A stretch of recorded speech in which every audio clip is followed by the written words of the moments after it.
आता है अध्याय 5 जो कि है पुष्पी पौधों के आकार की यानी मॉर्फोलॉजी ऑफ फ्लावरिंग प्लांट्स। सबसे पहले हमें यह देखना है कि इस अध्याय में हमें क्या पढ़ना है। शब्द पर ध्यान दीजिए, पुष्पी पौधों की आकारिकी। यहाँ पर आकारिकी शब्द थोड़ा सा डिफिकल्ट लग रहा है, उसका मतलब क्या होता है सबसे पहले हम ये समझते हैं। आखिर ये आकारिकी का मतलब क्या है, जिसे इंग्लिश में मॉर्फोलॉजी कहते हैं। आकारिकी का मतलब होता है किसी जीव के बाह्य संरचना का अध्ययन करना। जैसे अगर पुष्पी पौधों की बात की जा रही है तो पुष्पी पौधों को हम दूर से देखकर बता सकते हैं कि उसमें क्या क्या चीज़ें पाई जा रही हैं। पत्ती पाया जा रहा, तना पाया जा रहा, उसके अंदर जड़ पाई जा रही है। तो ये चीज़ें उसका बाह्य संरचना है, पत्ती तना जड़ उसका बाह्य संरचना है। यानी आकारिकी के अंतर्गत हम उस पौधे के बाह्य संरचना जड़ तना पत्ती के बारे में पढ़ते हैं। यानी आकारिकी क्या कहलाता है, विज्ञान की वह शाखा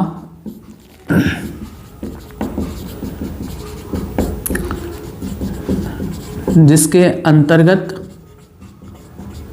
हम जीवों के बाह्य संरचना यानी एक्सटर्नल स्ट्रक्चर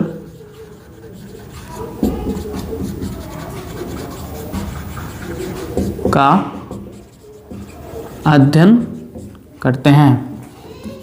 क्या कहलाता है, आकारिकी कहलाता है। आकारिकी यानी मॉर्फोलॉजी कहलाता है। अब देखिए, अगर हम किसी भी जीव के उसके आंतरिक संरचना को पढ़ते हैं कि तना काट कर देखें तने के अंदर क्या क्या चीज़ें पाई जा रही हैं, जड़ को काट कर देखें कि उसके अंदर क्या क्या चीज़ें पाई जा रही हैं, पत्ती को काट कर देखें उनके अंदर क्या क्या चीज़ें पाई जा रही हैं, तो अगर काट कर उसके अंदरूनी संरचना का हम अध्ययन करते हैं तब उसे वहाँ पर आकारिकी नहीं कहते हैं, तब वहाँ पर उसे शारीरिकी कहते हैं, एनाटॉमी। ठीक है, किसी भी जीव के उसके आंतरिक संरचना का अध्ययन करना शारीरिकी यानी एनाटॉमी कहलाता है। किसी भी जीव के उसके बाह्य संरचना का अध्ययन करना आकारिकी यानी मॉर्फोलॉजी कहलाता है। अंतर स्पष्ट हुआ। एनाटॉमी यानी शारीरिकी के बारे में हम आगे पढ़ेंगे। हमें इस अध्याय में क्या पढ़ना है, पुष्पी पौधों के आकार की यानी पुष्प उत्पन्न करने वाले पौधों के बाह्य संरचना का अध्ययन करना है कि उसमें क्या क्या चीज़ें पाई जाती हैं। मुख्य रूप से जड़ तना पत्ती यही तीन पाया जाता है। सबसे पहले हम क्या पढ़ेंगे, जड़ के बारे में। जड़ या इसे हम मूल भी कहते हैं, इंग्लिश में इसे रूट कहा जाता है। सबसे पहले हम ये जानेंगे कि रूट यानी जड़ का निर्माण किससे होता है। तो ये पहले पता होना चाहिए कि पौधे का निर्माण किससे होता है, तब तो आप पता चलेगा। तो पौधे का निर्माण बीज से होता है। बीज कहाँ पर उत्पन्न होता है, पुष्प के अंदर। अगर पुष्पी पौधा है तो पुष्प के अंदर उत्पन्न होता है। पुष्प से फल बनता है और फल के अंदर क्या होता है, बीज होता है। जैसे टमाटर को काटोगे अंदर ढेर सारे उसके सीड होते हैं, बीज होते हैं। यहाँ पर सबसे अच्छा एग्जाम्पल आपको चने का दाना, जो आप चना खाते हैं उसका एग्जाम्पल सबसे सटीक पड़ता है समझने के लिए। चना जो कि एक सीड है, आपने ये भी देखा होगा कि आप उसे रात भर के लिए भिगो देते हैं, सुबह उसे खाते हैं, ये भी किया होगा। तो और अच्छी तरीके से इस टॉपिक को पढ़ने में मदद मिलेगी। चना जो कि एक सीड होता है, अगर आप उसके अंदर देखेंगे, चना ले लीजिए चाहे बीन यानी सेम का बीज ले लीजिए, तो अगर आप उसमें देखेंगे तो वो इस तरह से संरचना है बीन का। ठीक, चने का भी कुछ ऐसे तरीके से गोल सा होता है, उसमें भी ऐसे छोटी सी धारी निकली होती है यहाँ पर। ठीक है, हम अगर इस बीज को काट दें दो फाल में, जैसे चने को हम कर सकते हैं, चने को हम निकाल सकते हैं, उसका बाहरी सीड कोट उसका निकाल कर हम उसके दो फाल कर सकते हैं और तब उसके अंदर हमें दिखाई देगा ऐसी संरचना। लेकिन ऐसी संरचना चने में, सूखे चने में नहीं दिखाई देगी। उस चने को आप जब भिगो देंगे रात भर के लिए, सुबह देखेंगे तब कहीं जाकर आपको ऐसी संरचना दिखाई देगी। जिसे आप देख सकते हैं, जब आप किसी चने को रात भर के लिए भिगो देंगे तो सुबह आपको ऐसी संरचना दिखेगी जो उभरी हुई होती है, यहाँ से चने में ऐसे निकल आती है सफ़ेद कलर की। इस संरचना को हम रेडिकल कहते हैं, यानी इसे हिंदी में मूलांकुर कहते हैं। हालांकि जो सीड की संरचना है इसके बारे में आपको पढ़ाया जाएगा क्लास 12th में कि कैसे सीड का डेवलपमेंट होता है। अभी आपको सिर्फ इतना समझना है कि सीड में, आप इतना तो समझ ही सकते हैं अगर आपने किसी ऐसे चने को देखा हो जो अंकुरित हो, जर्मिनेटेड सीड में, आपने ये संरचना देखी होगी जो सफ़ेद कलर का निकल आता है। कुछ और टाइम के लिए रखोगे तो बढ़ता चला जाता है, जैसे यहाँ पर बढ़ता चला जाता है। फिर आप कुछ समय बाद देखोगे तो एक संरचना ऊपर की तरफ बढ़ने लगता है। तो अलग अलग संरचना के अलग अलग नाम होते हैं। तो ये जो रेडिकल है यहाँ पर देखिए, ये रेडिकल धीरे धीरे विकसित होकर नीचे की तरफ बढ़ता है और यही रेडिकल क्या बनाता है, प्राइमरी रूट यानी प्राथमिक जड़। प्राथमिक जड़ का निर्माण करता है। तो जड़ का निर्माण किससे होता है, आप यहां पर याद कर सकते हैं। जड़ बीज में पाए जाने वाले मूलांकुर से, बीज में पाए जाने वाले मूलांकुर यानी रेडिकल से विकसित होता है, विकसित होता है। इस प्रकार के जड़ को क्या कहते हैं, इस प्रकार के जड़ को प्राथमिक जड़ कहते हैं, प्राइमरी रूट। प्राथमिक जड़ यानी प्राइमरी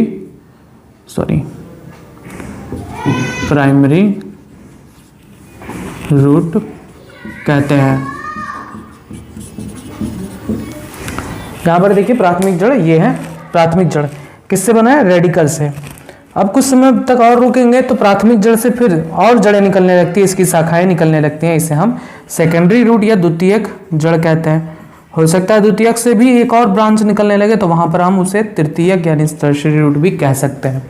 यानी हम यहाँ पर इस प्रकार से लिखेंगे कि इस प्राथमिक जड़ से शाखाएं एवं उप शाखाएं निकलती हैं, एवं उप शाखाएं निकलती हैं।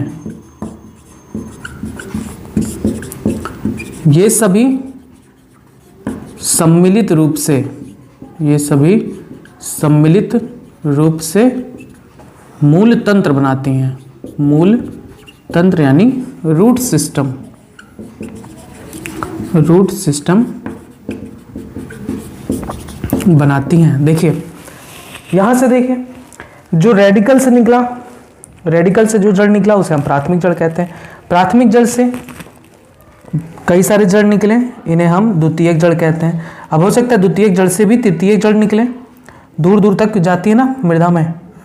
तो इस प्रकार से ये पूरा का पूरा सिस्टम क्या कहलाता है, मूल तंत्र, मूल तंत्र कहलाता है।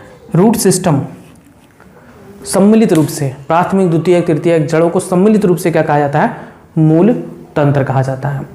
जड़ें कहाँ पाई जाती हैं, तो जड़ें सामान्य रूप से आप अगर देखेंगे तो मृदा के अंदर पाई जाती हैं, मृदा के नीचे, मृदा के नीचे पाई जाती हैं।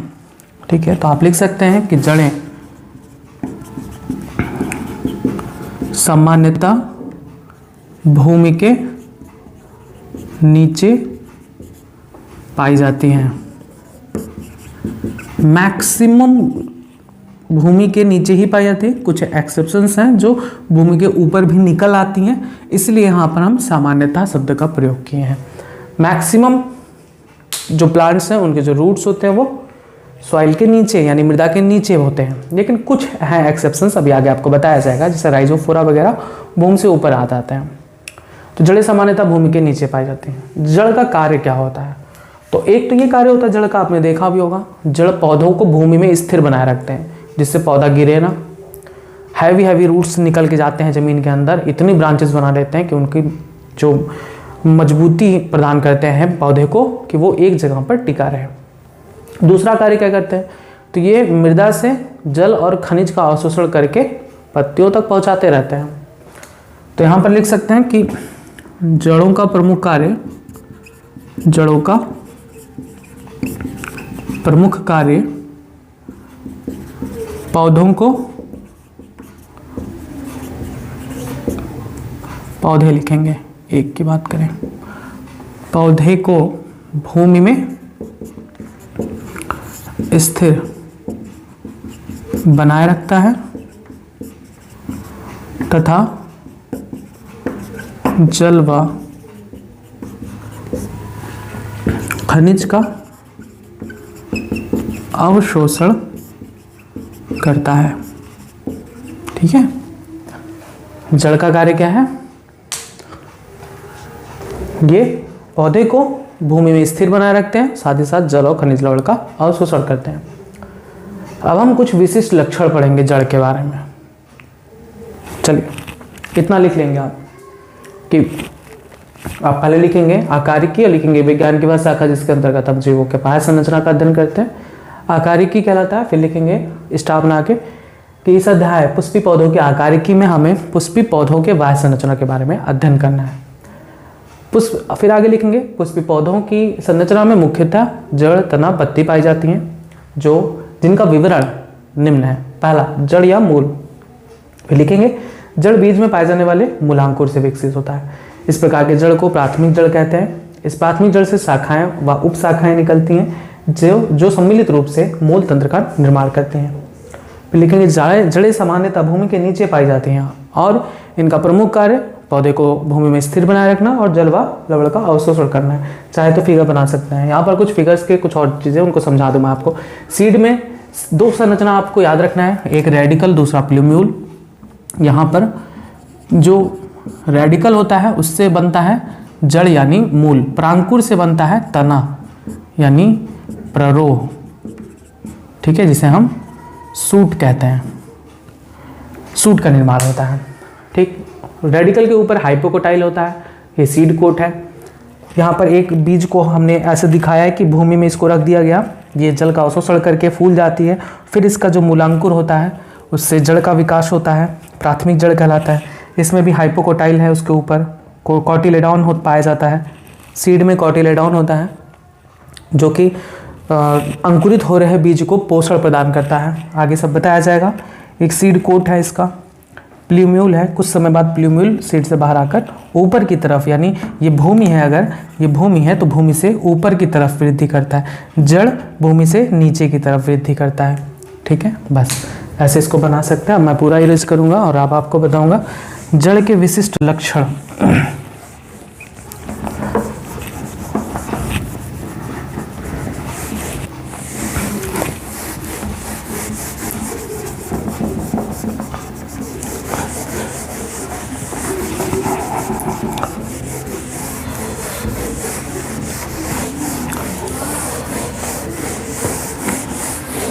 ये सभी चीज़ें बहुत आसान है, बस आपको याद करने की देरी है, समझने की देरी है। समझ कर याद करेंगे तो 2 मिनट में याद हो जाएगा, रटेंगे तो जीवन बीत जाएगा।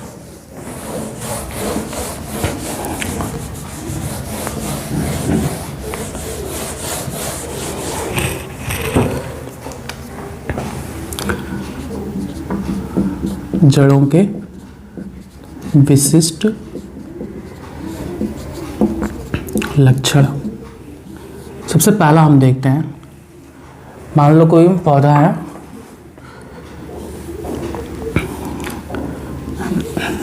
इसकी जो जड़ें होती हैं वो भूमि के नीचे वृद्धि करती हैं, भूमि के नीचे वृद्धि करती हैं। साथ ही साथ इनके जड़ों में कोई पुष्प, पत्ती, फूल, इन सभी का निर्माण नहीं होता। जड़ों में किसी भी प्रकार के इन संरचनाओं का विकास नहीं होता। इनमें पर्वसंधियाँ नहीं पाई जाती हैं, इनमें पर्णहरिम नहीं पाया जाता है, इसलिए इनका रंग भूरा भी होता है। यहाँ पर वो विशिष्ट लक्षण के बारे में लिखेंगे कि जड़ों में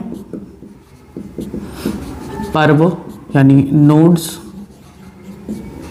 व पर्व संधियाँ यानी इंटरनोड्स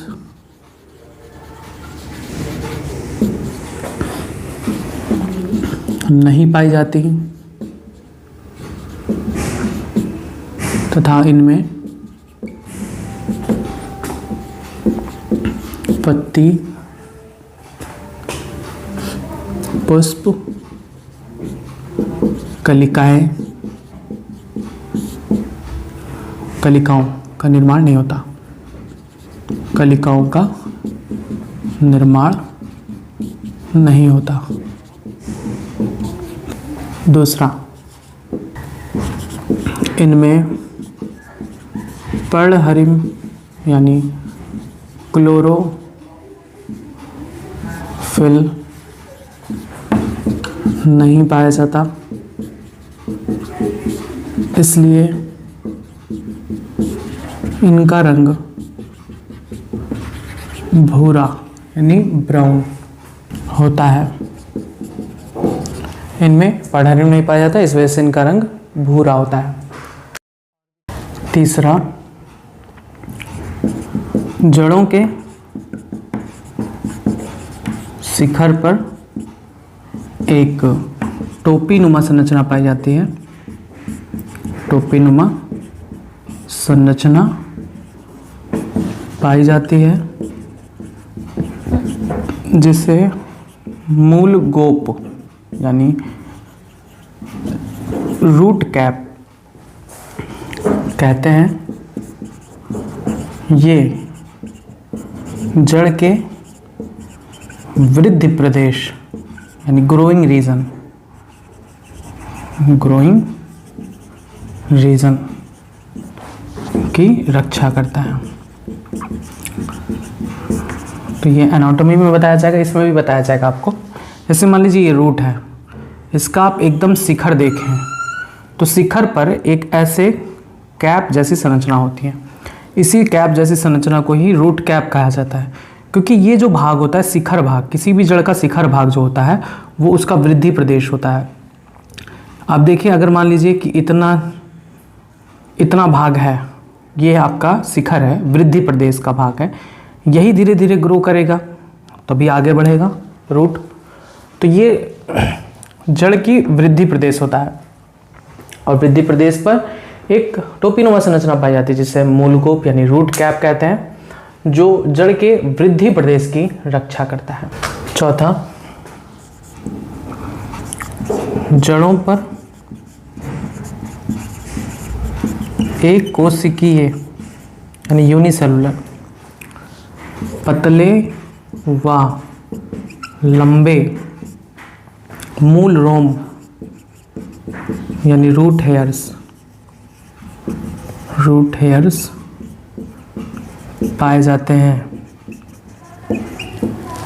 ये रूट्स हैं, इसमें छोटे छोटे पतले छोटे छोटे मूल रोम पाए जाते हैं। इसको द्वितीयक जड़ मत समझिएगा, द्वितीयक जड़ बड़ा होगा, उस द्वितीयक जड़ पर भी ऐसे मूल रोम पाए जाते हैं, छोटे छोटे रोएं जैसी संरचना होती है। इन मूल रोम यानी रूट हेयर का कार्य क्या होता है? तो मूल रोम जल व खनिज का अवशोषण करते हैं। ठीक है, इतना आप याद करिए पहले। जड़ों में कोई भी पर्व संधियां नहीं पाई जाती। ये पर्व संधियां क्या होती हैं? तो आप इसको देख सकते हैं गन्ने में। आपने शुगर केन यानी गन्ना देखा होगा, तो गन्ने में आपने देखा होगा कि ऐसे ऐसे धारियां पाई जाती हैं, ऐसे ऐसे ऐसे। ये जो धारी होती है बहुत टाइट होता है, आपने देखा होगा गन्ने में। इसी को हम कहते हैं पर्व यानी नोड, तने में पाई जाती हैं। इसीलिए जड़ में क्या लिखा है? जड़ों में पर्व संधियां नहीं पाई जाती। ये दूसरा क्या है? ये दूसरा पर्व है, नोड्स। दो पर्वों के बीच में ये जो जगह होता है इसी को हम कहते हैं पर्व संधि यानी इंटरनोड। तने का ये जो नोड भाग होता है ना पर्व, यहीं पर कुछ विशिष्ट कोशिकाएं पाई जाती हैं जिनसे नए शाखा निकलती है, पत्ती निकलती है, शाखा तना निकलता है। आपने देखा हो गन्ने में ऐसे एक संरचना बननी होती है, आप उसको और उखाड़ के देखेंगे तो उसमें और चीज़ें पाई जाती हैं। तो उन्हीं से नई शाखा या नई पत्ती का विकास होता है। ये तो गन्ने का साफ साफ एग्जाम्पल दिखाई देता है। इसी तरीके से सभी पौधों के तनों में पर्व व पर्व संधियाँ पाई जाती हैं जिनसे नए तने का विकास होता है या फिर नए पत्ती का निर्माण होता है। तो पर्व और पर्व संधियाँ जड़ों में नहीं पाई जाती हैं। इनमें पत्ती, पुष्प, कलिकाओं का भी निर्माण नहीं होता। जड़ में पर्णहरिम यानी क्लोरोफिल नहीं पाई जाती, इसलिए इसका रंग हरा ना होकर भूरा होता है। जड़ों के शिखर को अगर देखें तो शिखर पर टोपी जैसी संरचना होती है जिसे हम मूल गोप यानी रूट कैप कहते हैं। ये रूट कैप जड़ के शिखर पर पाए जाने वाले वृद्धि प्रदेश यानी ग्रोइंग रीजन्स की रक्षा करता है। जड़ों पर एक कोशिकीय पतले लंबे मूल रोम पाए जाते हैं, रूट हेयर्स पाए जाते हैं जिनका कार्य जल व खनिज लवण का अवशोषण करना होता है। अब एक चीज़ और, जड़ अगर मान लीजिए ये भूमि है, मृदा यहाँ पर सनलाइट आती है, ठीक है, प्रकाश जो पूरे पौधे पर समान रूप से पड़ती है, लेकिन जड़ पर नहीं पड़ती, ठीक है। तो हम यहाँ पर क्या कह सकते हैं कि जड़ प्रकाश से दूर, प्रकाश से दूर, प्रकाश से दूर यानी भूमि के नीचे जहाँ प्रकाश नहीं है वहाँ पर वृद्धि करती हैं, प्रकाश में वृद्धि नहीं करती। यानी हम इसे क्या कह सकते हैं, प्रकाश से दूर यानी negatively phototrophic, phototrophic, negatively phototrophic यानी प्रकाश से दूर ये वृद्धि करते हैं। प्रकाश की दिशा में अगर गति करते हैं तो हम क्या कहते हैं, पॉजिटिव, पॉजिटिवली फोटोट्रॉफिक। लेकिन पॉजिटिवली फोटोट्रॉफिक कौन होता है, तना होता है जो प्रकाश की दिशा में गति करता है। लेकिन जो जड़ होती हैं वो प्रकाश से विपरीत दिशा में गति करती हैं, वृद्धि करती हैं, इसलिए हम इसे क्या कहते हैं, निगेटिवली फोटोट्रॉपिक।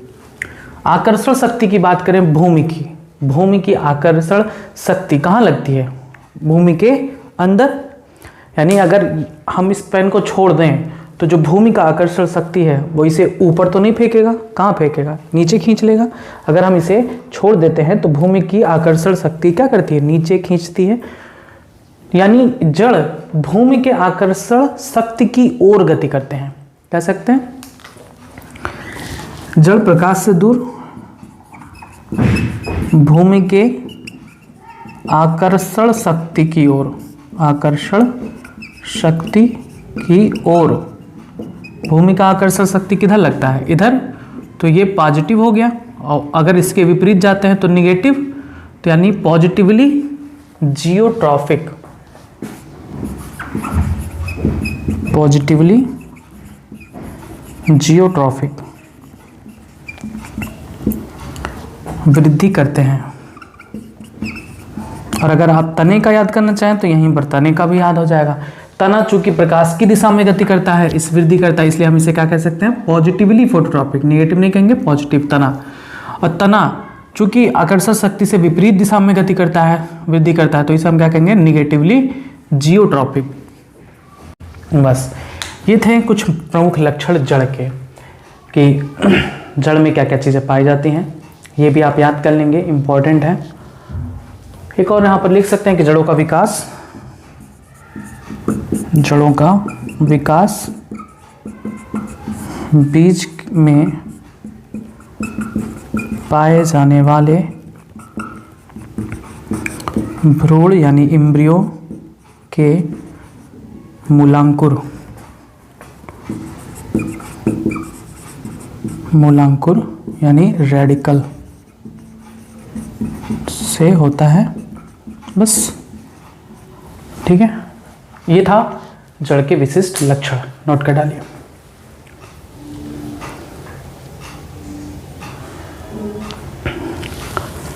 अब हम पढ़ेंगे जड़ों के प्रकार।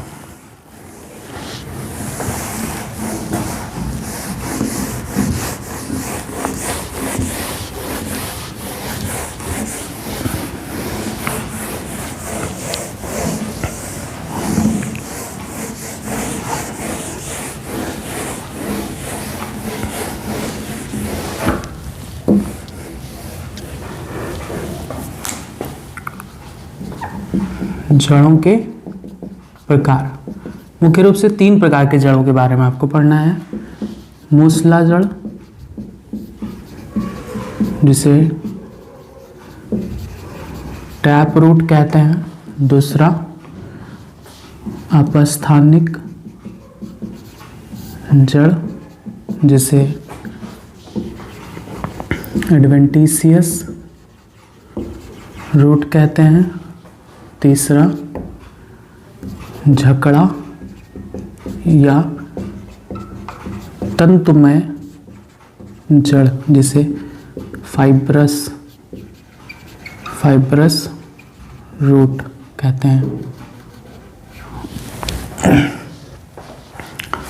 मूसला जड़ का निर्माण किससे होता है? जब जड़ का निर्माण भ्रूण के मूलांकुर यानी रेडिकल से होता है, रेडिकल से होता है, तब उस प्रकार के जड़ को हम मूसला जड़ कहते हैं। अपस्थानिक जड़, जब जड़ का निर्माण भ्रूण के मूलांकुर के, मूलांकर यानी रेडिकल के अतिरिक्त किसी अन्य भाग से होता है, तब उस जड़ को हम अपस्थानिक जड़ कहते हैं। झकड़ा या तंतुमय जड़, जब जड़ का निर्माण तने के आधार यानी बेस से होता है, तब इस प्रकार के जड़ को हम क्या कहते हैं? झकड़ा या तंतुमय जड़। तीन जड़ में अंतर स्पष्ट है। मूलांकुर से अगर होता है, भ्रूण के मूलांकुर से होकर जड़ का निर्माण होता है, तो उस जड़ को हम मूसला जड़ कहते हैं। मूलांकुर के अतिरिक्त भ्रूण के किसी भी भाग से होता है, तब उसे हम अपस्थानिक जड़ कहते हैं। अगर तने के आधार से निर्माण होता है जड़ का, तो उस प्रकार के जड़ को हम झकड़ा या तंतुमय जड़ कहते हैं। सबसे पहले हम पढ़ेंगे मूसला जड़ के बारे में। ये सिर्फ अभी आपको सिर्फ समझना है, अभी एक एक को आपको आगे लिखा दिया जाएगा। बस आपको इतना लिखना है कि जड़ तीन प्रकार के होते हैं, मूसला जड़, अपस्थानिक जड़, झकड़ा व तंतुमय जड़। अब आप हेडिंग डालेंगे मूसला जड़। इस प्रकार का जड़, इस प्रकार का जड़ भ्रूण के मूलांकुर यानी रेडिकल, ऐसे लिख सकते हैं। इस प्रकार के जड़ का निर्माण, इस प्रकार के जड़ का निर्माण भ्रूण के मूलांकुर यानी रेडिकल से प्राथमिक जड़ के रूप में होता है, प्राथमिक जड़ के रूप में होता है।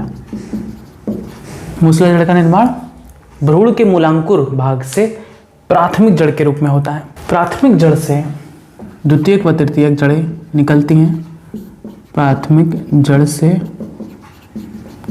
द्वितीयक व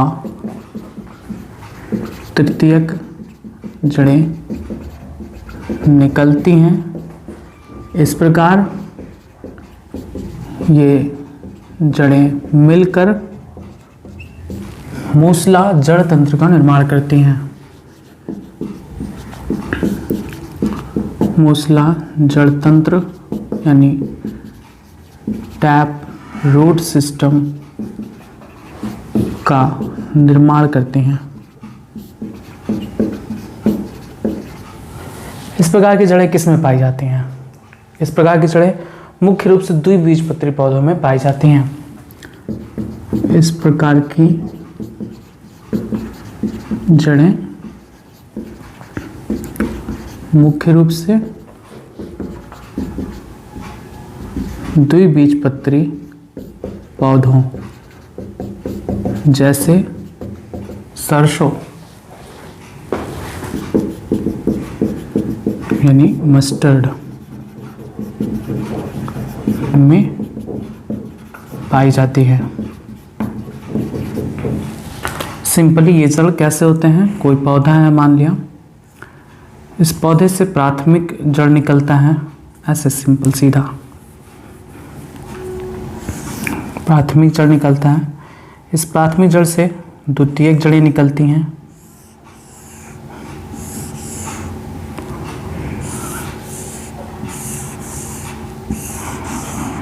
फिर इन द्वितीयक से तृतीयक जड़ें निकलती हैं और इस प्रकार से ये सभी क्या बनाती हैं? मूसला जड़ तंत्र।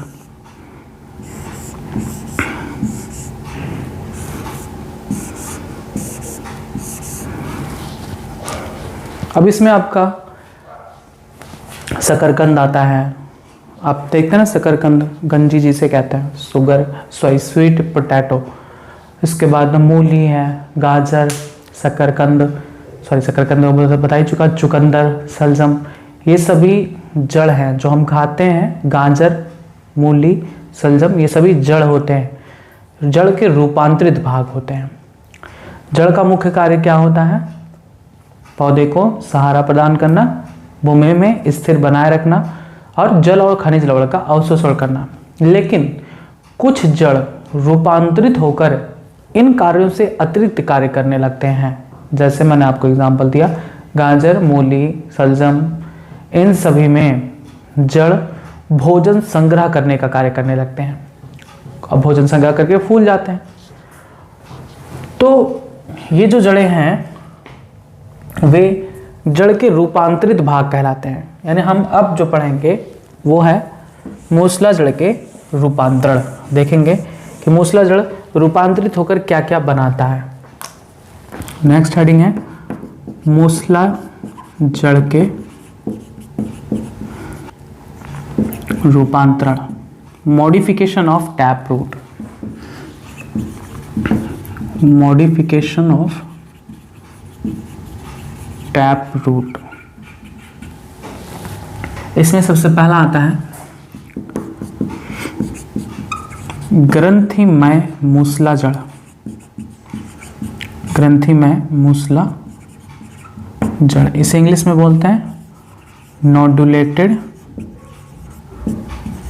Tap root. ग्रंथिमय मूसला जड़, देखिए इन जड़ों में अगर आप देखें, मान लिया ये कोई जड़ है, अगर आप इन जड़ों में उखाड़ कर देखें पौधे से, तो इसमें आप देखेंगे ग्रंथियां पाई जाती हैं, ऐसे गोल गोल गांठें पाई जाती हैं। इन्हें मूल ग्रंथिकाएं यानी रूट नोड्यूल्स बोलते हैं।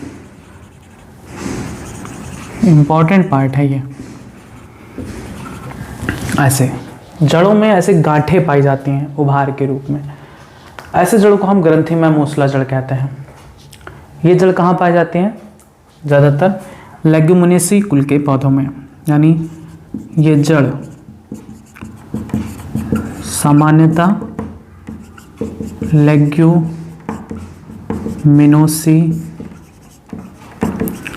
कुल के पौधों जैसे चना, अरहर, इन सभी के, अगर आपके गांव में खेत है, चना अरहर अगर उगा है, पेड़ उखाड़िए, देखिए उनके जड़ों में ऐसे छोटे छोटे गांठें दिखाई देंगी, ब्राउन कलर की होती हैं।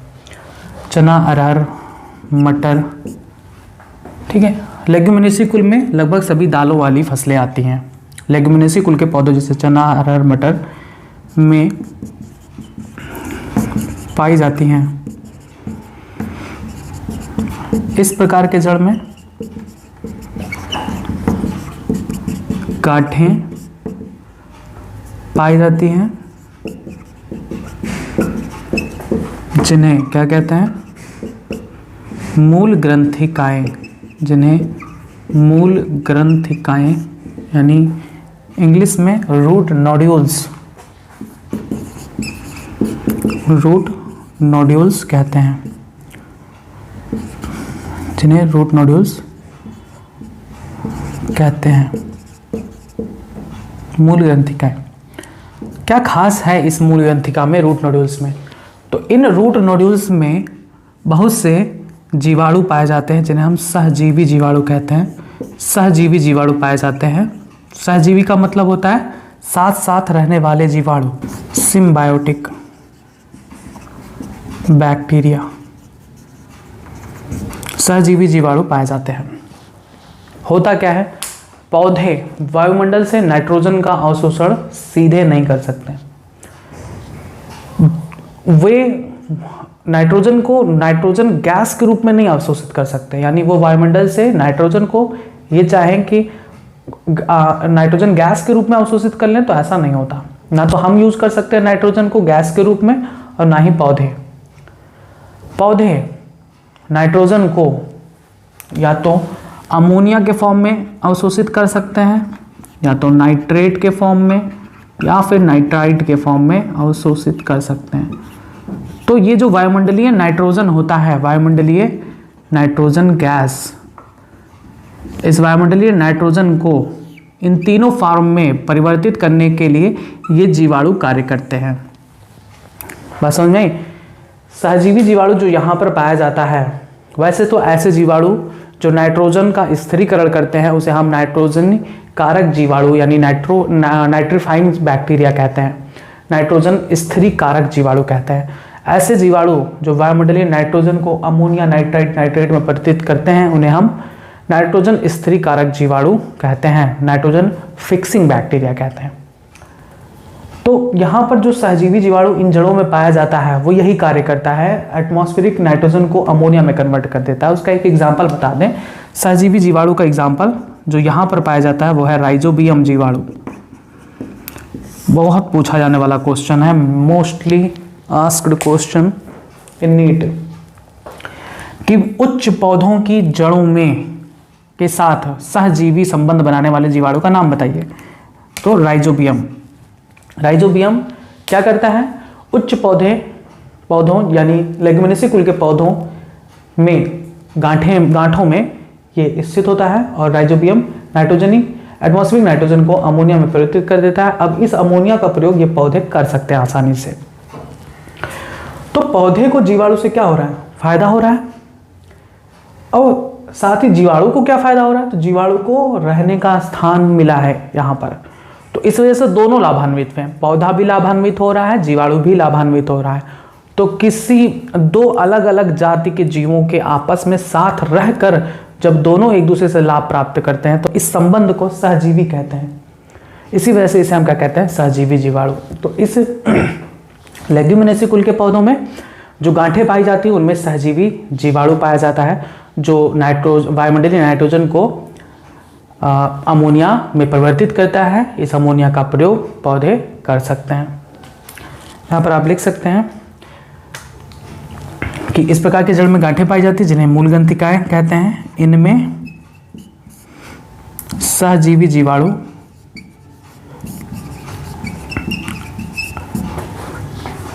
ब्रैकेट में जैसे राइजोबियम पाया जाता है जो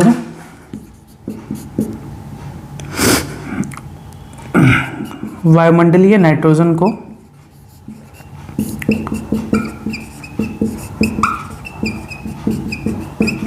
अमोनिया में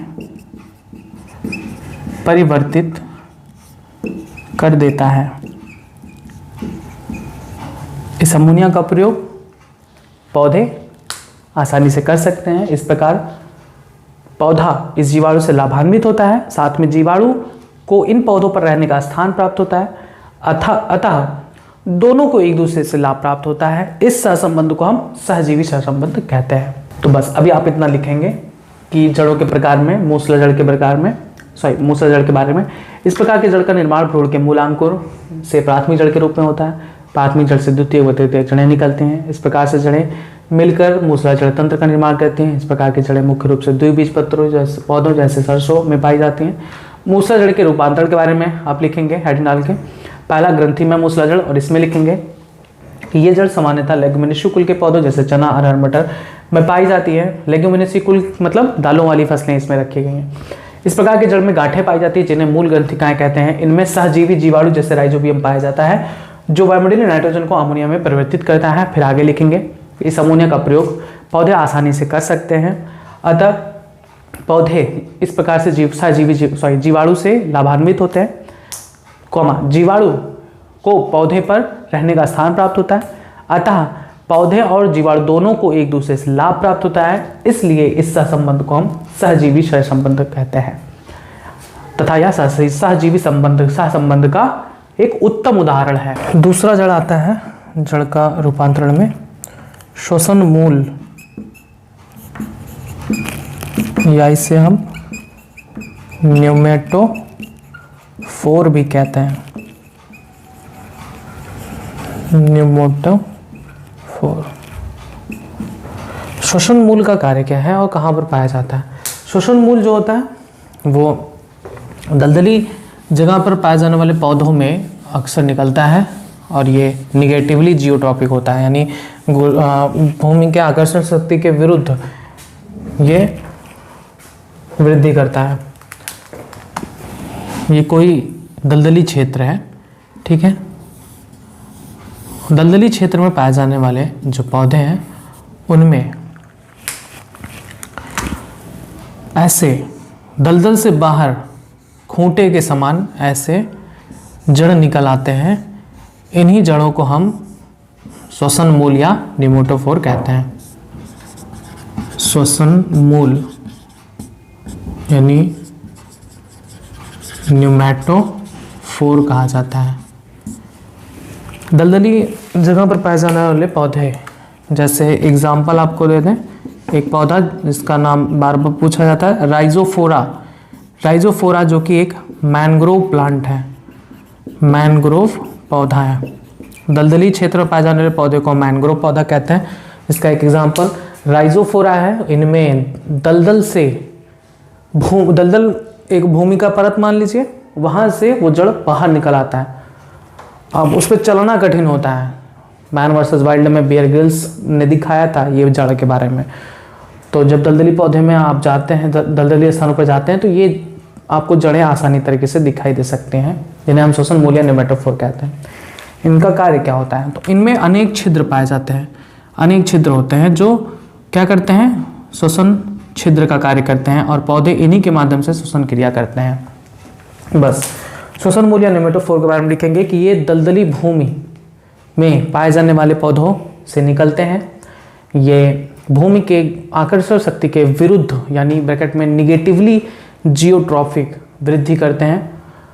चूँकि इन जड़ों पे अनेक छिद्र पाए जाते हैं जो श्वसन का कार्य करते हैं। ये जड़ें मुख्य रूप से दलदल वाले स्थानों पर पाए जाने वाले पौधों से विकसित होते हैं, जैसे राइजोफोरा जो कि एक मैंग्रोव पौधा है। तीसरा आता है पुष्ता जड़ यानी बटरेस रूट। इसको आपको फिगर देख के समझना होगा, आप इसका कार्य भी समझ जाएंगे। ये है बटरेस रूट।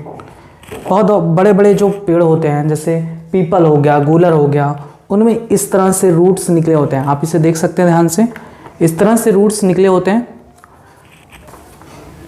इन्हीं को हम कहते हैं बटरेस रूट या पुष्ता जड़ें, जो कि मूसला जड़ का रूपांतरण होता है। कार्य क्या है? सहारा प्रदान करना। यहाँ पे पहले से मैंने लिख दिया है कि तीसरा जो आता है पुष्ता जड़ें, ये जड़ें तने के आधार से निकलकर क्षैतिज वृद्धि करते हैं तथा पौधे को सहारा प्रदान करने का कार्य करते हैं। एग्जाम्पल इसके गूलर, पीपल आदि। ज़्यादातर एग्जाम्पल्स ही पूछे जाते हैं। अब आता है चौथा, संग्राहक जड़ें, स्टोरेज रूट। बहुत सारे मूसला जड़ जो होते हैं वो क्या करते हैं?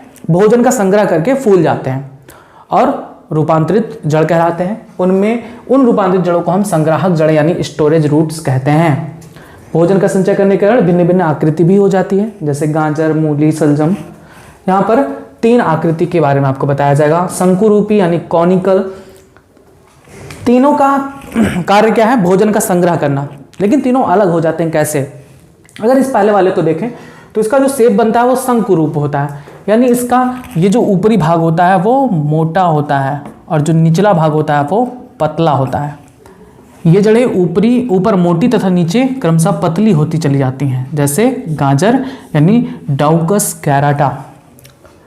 तर्करूपी यानी फ्यूजिफॉर्म। इस प्रकार की जड़ों को देखेंगे तो ऊपरी भाग भी पतला है और निचला भाग भी पतला है, लेकिन बीच का भाग देखेंगे तो मोटा है।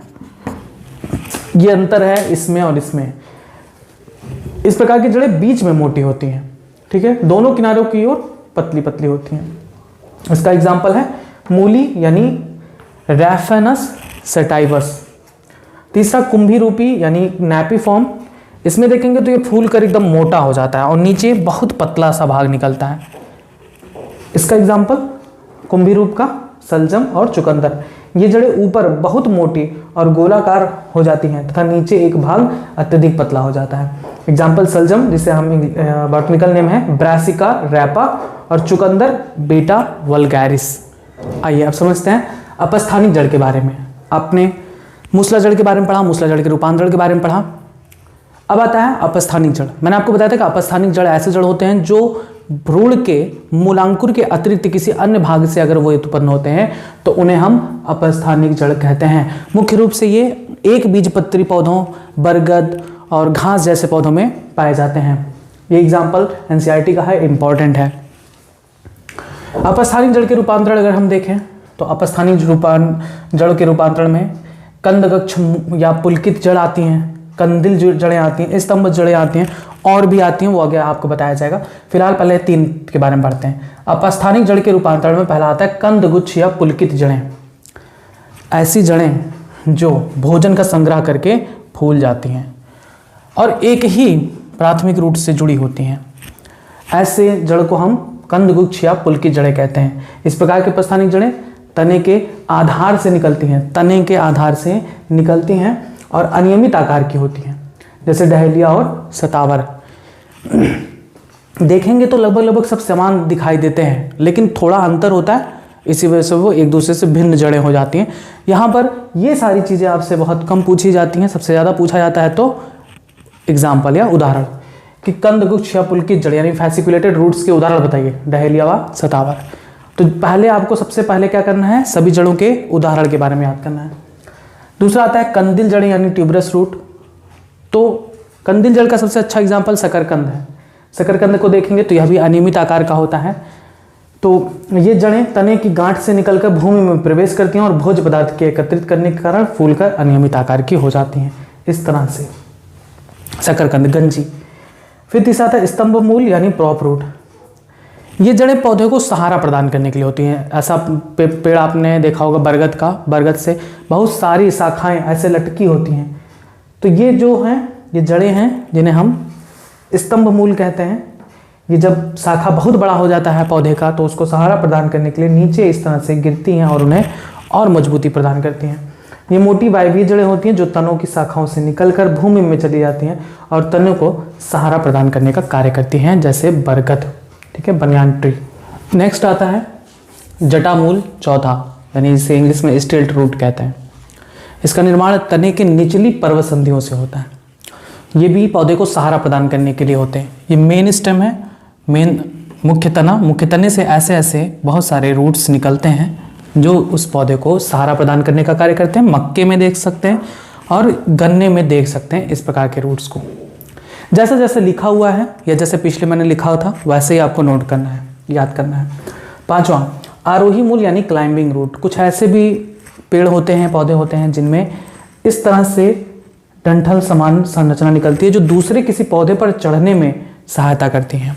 ऐसे रूट्स को, ऐसे जड़ को हम आरोही मूल या क्लाइंबिंग रूट कहते हैं। इस प्रकार की जड़ें तने की पर्व संधियों अथवा पर्वत से निकलती हैं। ये जड़ें सहारा प्रदान करने वाले पौधों से लिपटकर पौधे के ऊपर चढ़ने में सहायता करती हैं, जैसे पान, मनी प्लांट, सदाबहार आदि। हाँ, ये छठवां देखते हैं। छठवां है परजीवी मूल यानी पैरासाइट रूट, जिसे हम इंग्लिश में सकिंग रूट भी कहते हैं। देखिए, परजीवी मूल जो होता है, परजीवी जड़ परजीवी पौधे में ही पाया जाता है, जिसका एक एग्जाम्पल है अमरबेल, जिसको कसकुटा भी कहते हैं। आम के पेड़ पर परजीवी के रूप में पाया जाता है। तो ऐसे जो पौधे होते हैं वो क्या करते हैं, जो अपना होस्ट प्लांट होता है, जैसे मान लीजिए कसकुटा है, अगर आम के पेड़ पर ये अगर वृद्धि करता है कसकुटा, तो आम का पेड़ इस कसकुटा के लिए क्या हो गया, इस अमरबेल पौधे के लिए आम का पेड़ होस्ट प्लांट, आम का पेड़ क्या कहलाता है, पोषद पौधा कहलाता है, पोषद या होस्ट। तो ये क्या करते हैं, अमरबेल या परजीवी जो भी पौधे हैं वो अपने होस्ट प्लांट पर वृद्धि करते हैं उसके तने पर, और उसके तने में ही धंस कर उससे पोषक पदार्थों का अवशोषण करते हैं। ऐसे जड़ों को हम क्या कहते हैं, परजीवी जड़। इसके उदाहरण और भी हैं, विस्कम, साइट्रस आदि। नेक्स्ट आता है सातवां जड़, जो कि है उपरिरोही या इसे वायवीय जड़ या एपिफाइटिक रूट या एरियल रूट कहते हैं। शब्द से ही क्लियर हो रहा है, ये वायवीय जड़ यानी हवा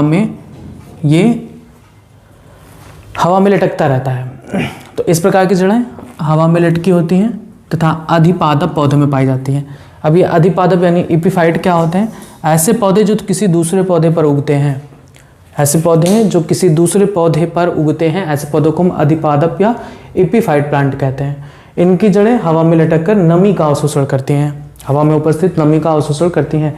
इसके उदाहरण आर्किड्स। नेक्स्ट आता है 8वां, प्लावी जड़ यानी फ्लोटिंग रूट। फ्लोटिंग रूट यानी जो पानी की सतह पर तैरता हो। तो ऐसे पौधे के जड़ों में वायु संग्रह करने वाले कुछ ऊतक होते हैं जिन्हें हम एरेनकाइमा टिश्यू, एरेनकाइमा ऊतक कहते हैं। ठीक है। प्लावी जड़ शब्द का मतलब, प्लावी मतलब तैरना, तो ऐसे जड़ों में वायु से भरे हुए ऊतक होते हैं जिन्हें हम एरेनकाइमा ऊतक कहते हैं। और ये एरेनकाइमा ऊतक चूंकि वायु में भरा होता है इसलिए वो पानी की सतह पर तैर सकता है और इस प्रकार ये पौधे के तैरने में सहायक होती हैं। उदाहरण जूसिया। नेक्स्ट आता है 9वां, स्वांगीकरण जड़ यानी एसिमिलेटरी रूट। इस प्रकार की जड़ों की कोशिकाओं की विशेषता क्या है कि इनमें हरित लवक पाया जाता है, क्लोरोफिल पाया जाता है। और हरित लवक अगर उपस्थित है यानी इसमें भोजन का निर्माण हो सकता है और इनमें भोजन का निर्माण होता है, जैसे सिंघाड़ा, टीनोस्पोरा आदि। नेक्स्ट आता है पत्र मूल या पर्डिल मूल। इसके शब्द से क्लियर हो रहा है कि पत्ती पर अगर जड़ का विकास होता है तब ऐसे जड़ को हम पत्र मूल कहते हैं। अब आपने देखा था कि पत्ती से किसी नए पौधे का निर्माण होता है किसमें, अजूबा यानी ब्रायोफिल्म, जिसे हम पत्थर चट्टा भी कहते हैं। तो उसमें जो पत्तियों की सतह पर जड़ निकल आती हैं उसे पत्र मूल कहते हैं, जैसे अजूबा, ब्रायोफिल्म, जिसे हम पत्थर चट्टा भी कहते हैं। दूसरा एग्जाम्पल बिगोनिया। नेक्स्ट आता है कंटक मूल। कंटक मतलब कांटे। ऐसे जड़ जो कांटे का रूप ले लेता है, ऐसे जड़ जो कांटे का रूप ले लेता है उसे हम कंटक जड़ कहते हैं, जैसे मनी प्लांट में। नेक्स्ट आता है जड़ विहीन पौधा। ऐसा पौधा जिसमें जड़ पाई ही नहीं जाती, उसका एग्जाम्पल है वोल्फिया। वोल्फिया के बारे में 2 इंपॉर्टेंट पॉइंट, ऐसा पौधा जिसमें जड़ नहीं पाया जाता, दूसरा वोल्फिया का जो पुष्प है वो सबसे छोटा पुष्प होता है। सबसे छोटा पुष्प, पूछा जाए कि सबसे छोटा पुष्प किसका होता है, वोल्फिया का। और अगर आपसे पूछा जाए सबसे बड़ा पुष्प किसका होता है, तो सबसे बड़ा पुष्प रेफ्लेशिया का होता है। सबसे छोटा पुष्प वोल्फिया। ये था आपका समस्त अपस्थानिक जड़ के रूपांतरण। ठीक, ऐसे नोट कर डालेंगे जैसे जैसे मैंने यहाँ पर लिखा है। अब इसके बाद आता है आपका लास्ट, जो कि है झकड़ा या तंतुमय जड़। आइए अब उसे देखते हैं।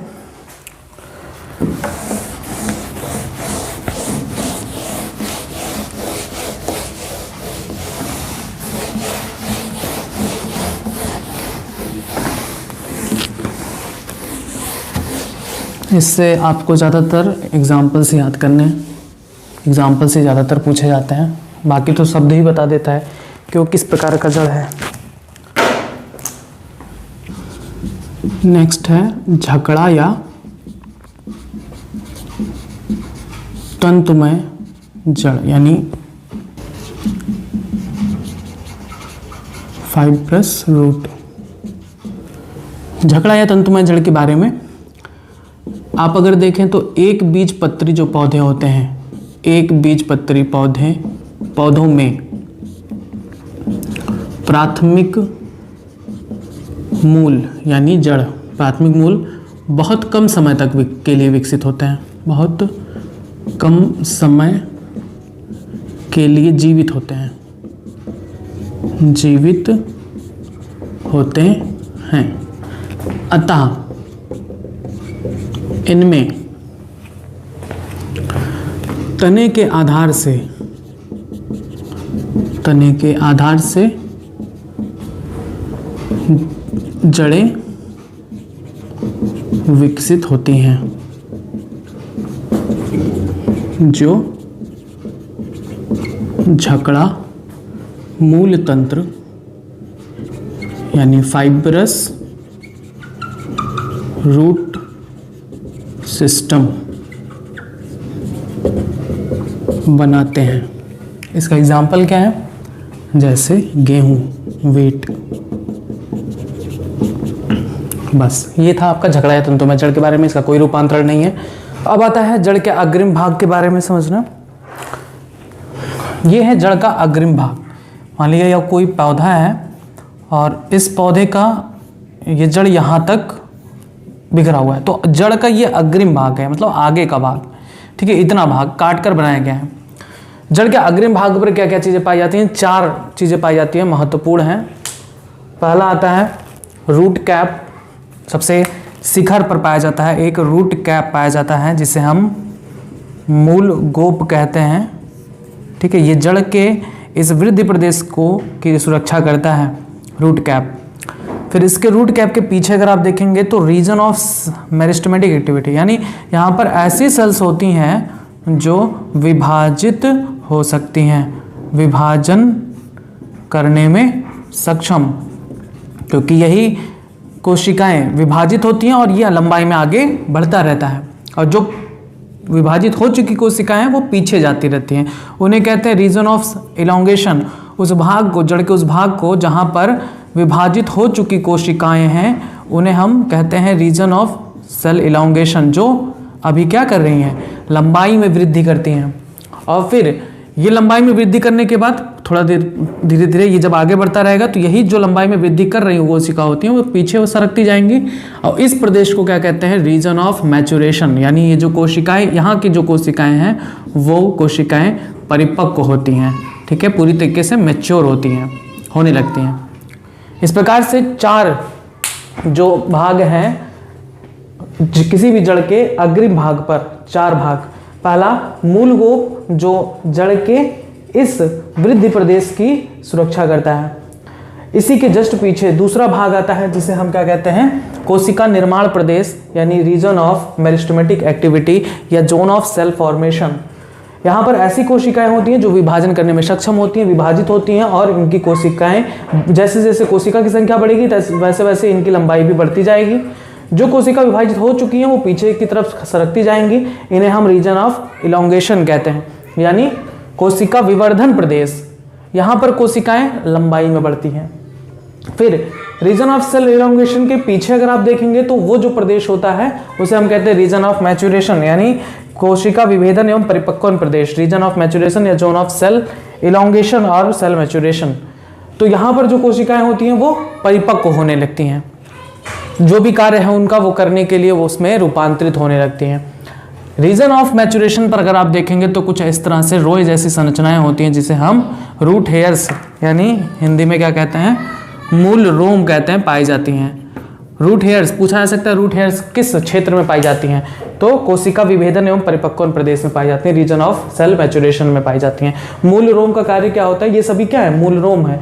मूल रोम का कार्य होता है जल व खनिज का अवशोषण करना मृदा से।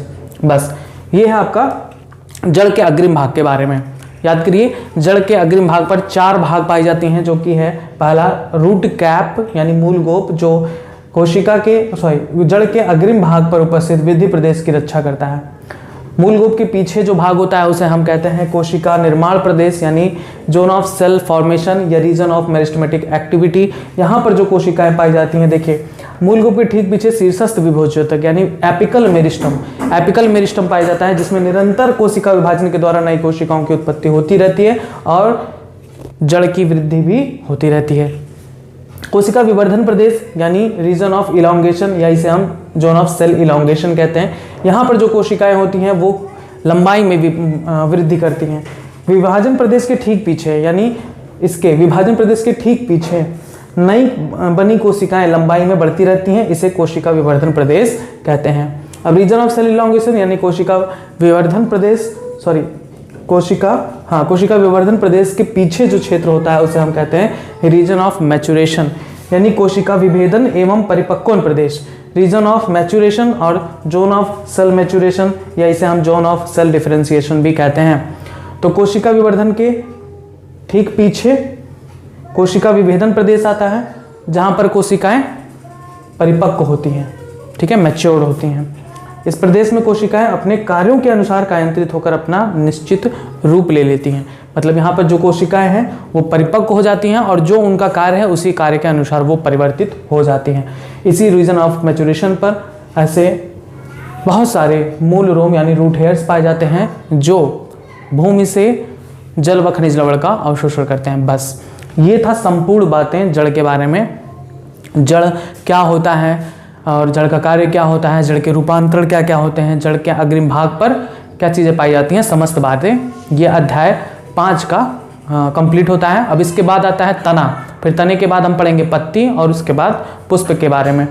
तो उम्मीद है कि आपको ये टॉपिक समझ में आया है। इसको लिख डालिएगा, नोट कर डालिए और फिर इसको अच्छी तरीके से याद करिएगा। कुछ क्वेश्चन है, इनके आंसर्स आप जरूर दें। पहला क्वेश्चन, जड़ का निर्माण बीज के किस भाग से होता है? बीज में उपस्थित भ्रूण के किस भाग से होता है? दूसरा क्वेश्चन, जड़ के 2 कार्य बताइए। तीसरा क्वेश्चन कि जड़ में पर्णहरिम पाया जाता है या नहीं। नेक्स्ट क्वेश्चन, जड़ कितने प्रकार की होते हैं। नेक्स्ट, यदि भ्रूण के मूलांकुर से जड़ का विकास होता है तो उस प्रकार के जड़ को क्या कहते हैं। नेक्स्ट, यदि मूलांकुर के अतिरिक्त किसी अन्य भाग से जड़ का निर्माण होता है तो उस जड़ को क्या कहते हैं। लास्ट क्वेश्चन, यदि जड़ का निर्माण तने के आधार भाग से होता है तब उस जड़ को क्या कहते हैं। बस ये तो क्वेश्चंस हैं जिनके आंसर्स आपको जरूर कमेंट बॉक्स में देना है। आगे के टॉपिक्स के लिए आप जुड़े रहें बायोलॉजी हिंदी चैनल के साथ। धन्यवाद।